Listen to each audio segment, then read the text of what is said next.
الذين آمنوا وعملوا الصالحات فيدخلهم ربهم في رحمته ذلك هو الفوز المبين.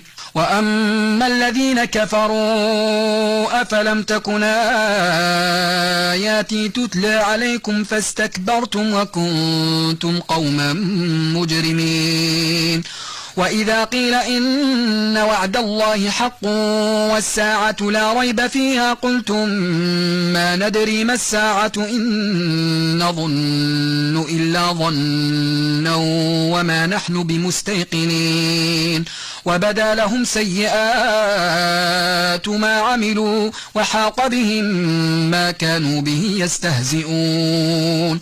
وقيل اليوم ننساكم كما نسيتم لقاء يومكم هذا ومأواكم النار وما لكم من ناصرين. ذلكم بأنكم اتخذتم آيات الله هزؤا وغرتكم الحياة الدنيا فاليوم لا يخرجون منها ولا هم يستعتبون. فلله الحمد رب السماوات ورب الأرض رب العالمين وله الكبرياء في السماوات والأرض وهو العزيز الحكيم. صدق الله العظيم.